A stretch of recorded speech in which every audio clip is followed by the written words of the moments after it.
5,136 subscribers. Now, nobody subscribe between me recording this and posting the video, or else I'm gonna look like a clown.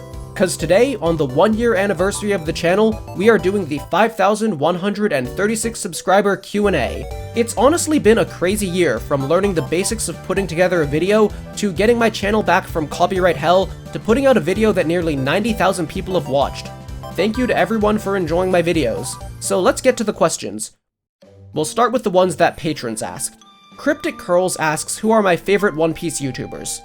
So I don't actually watch much One Piece YouTube, especially not in the last couple years. There's not really anyone I tune in to watch every video from anymore. But I do think Melon-T has probably the best character analysis, and Mr. Morge definitely has the best thematic analysis. Oh, and Lost Futures is sort of split between videos about politics and history and about anime, but his video about Skypiea is a must-watch. Reket, if I'm pronouncing that correctly, asks about my general process with putting together my analysis.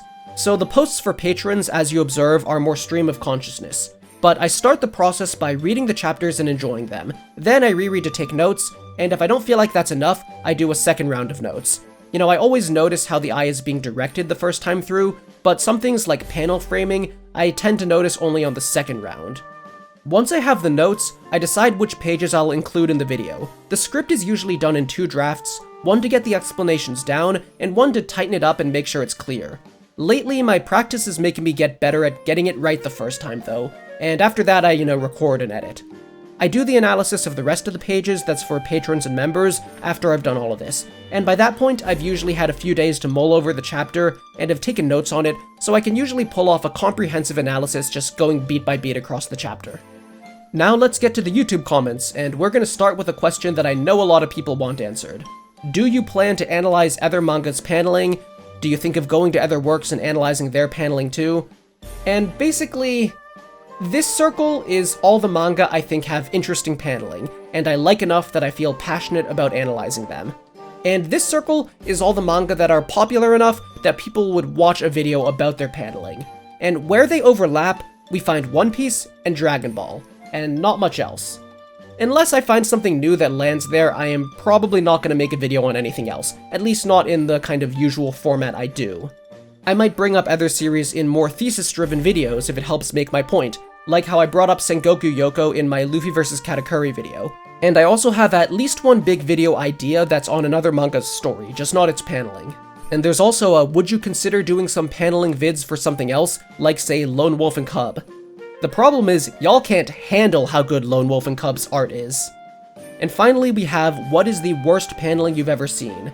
I do not intend to talk about bad paneling. It's really fun to dunk on things you dislike, especially with friends, but when you have a public, growing audience, it's just something I'd rather avoid. For this next group of questions, there is, do you draw comics yourself, or did you learn about paneling somewhere? Where did you learn about paneling techniques? Were you self-taught? Where did you get a passion for paneling? Have you tried making comics before? What kind of stories do you want to tell as a writer? And are you an aspiring comic artist? What do you think is a comic or manga that everyone should try for its visual storytelling? I am not an artist. Hopefully that is not a shock.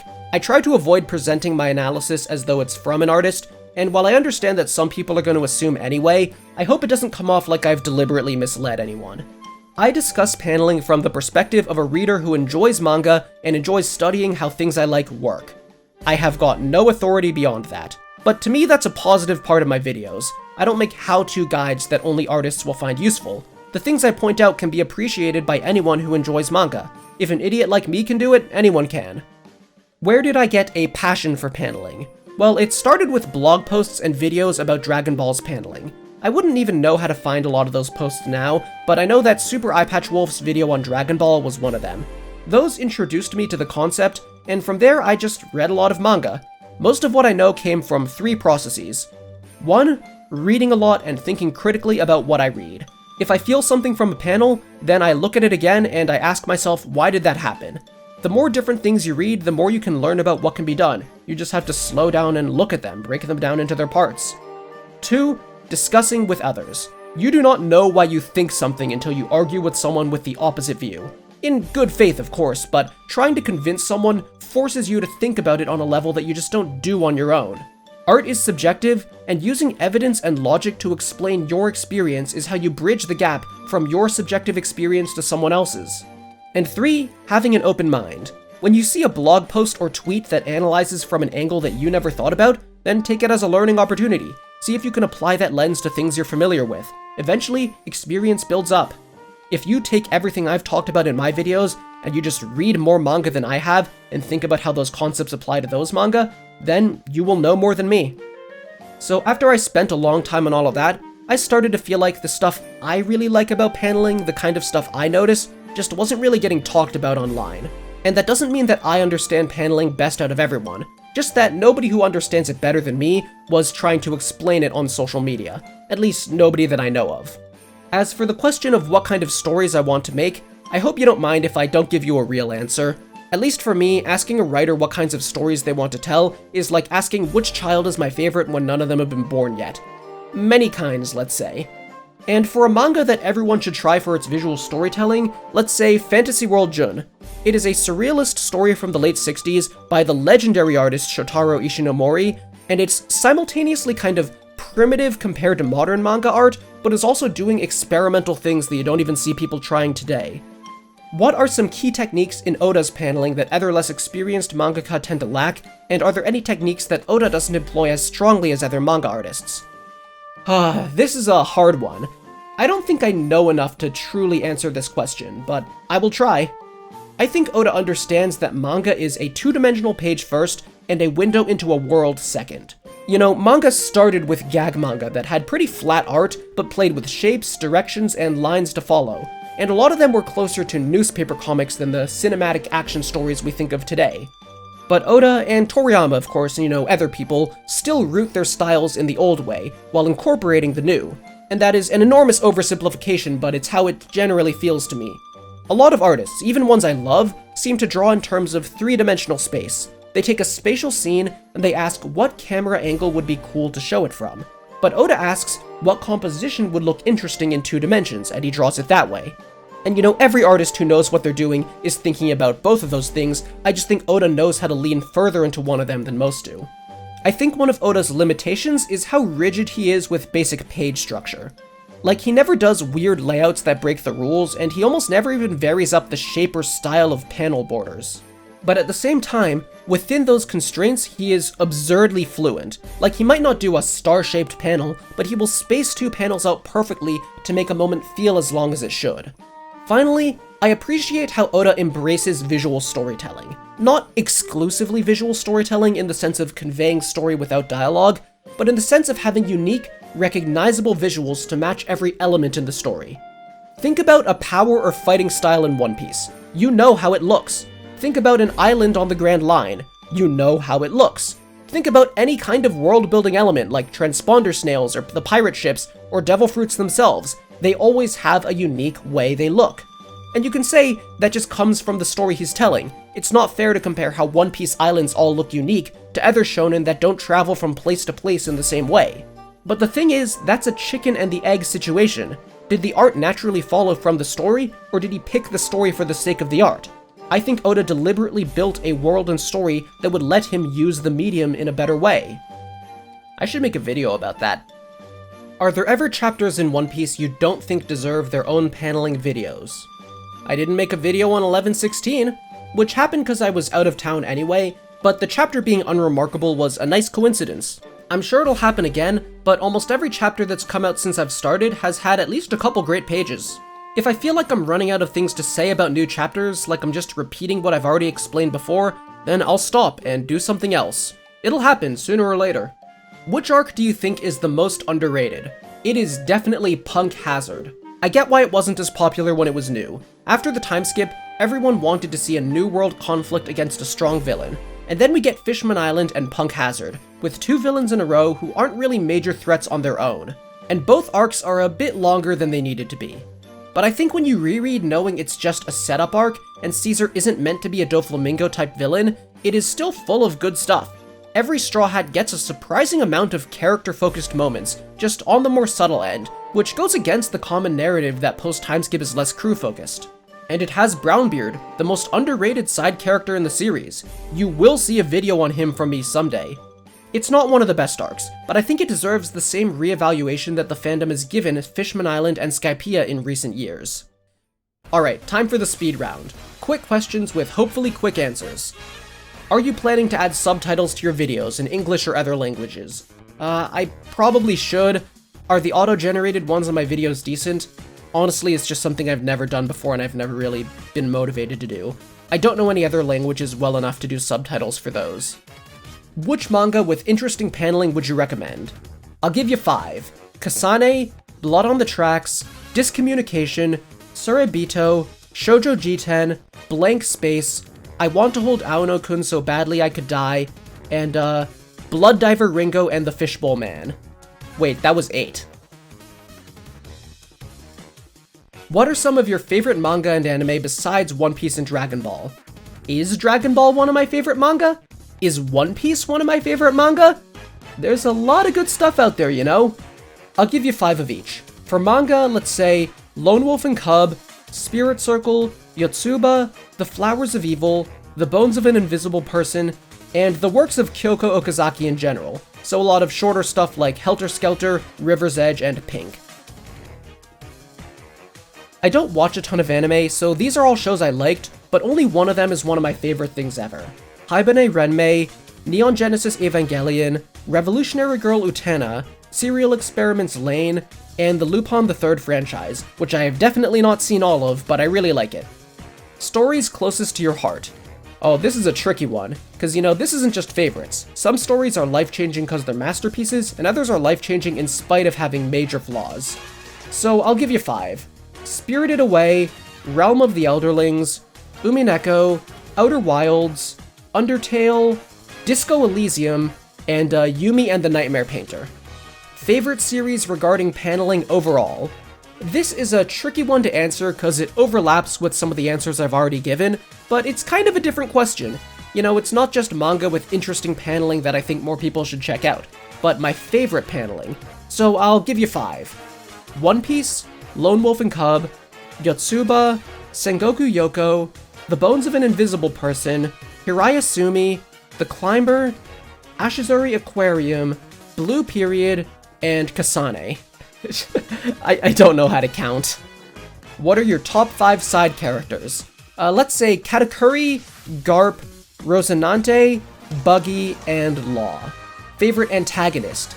Sakamaki Dado. Oh wait, you mean from One Piece. Then Katakuri. Unless you mean only main villains, then Big Mom. Well, she's the best in Whole Cake Island, but she's not the best in Wano, so I guess the best all around is Doflamingo. But Blackbeard is gonna be the best by the end of the story. Okay, you know, I know. It's Spandam. What are my top 5 One Piece panels, my favorite double page spreads, and my favorite chapters in terms of paneling? Okay, like, I have not done a reread of the manga where I rate every chapter and every page by its paneling, so these answers are just what comes to mind. For double page spreads, let's say the Straw Hat's goodbye to Vivi, Luffy punching Bellamy, Luffy asking Brook to join the crew for real, that one panel of Luffy and everyone falling onto Marineford, and I Still Have My Friends.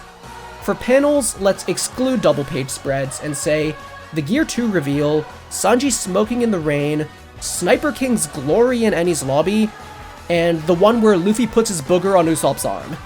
And for chapters, let's say chapter 895 of course, the first chapter of Gear 4 vs Doflamingo, and Gear 2 vs Blueno. And that's all I got off the top of my head. This next question is asking why I'm not a fan of Nika, which I kind of hinted at in the bingo card I made a couple videos ago as a joke.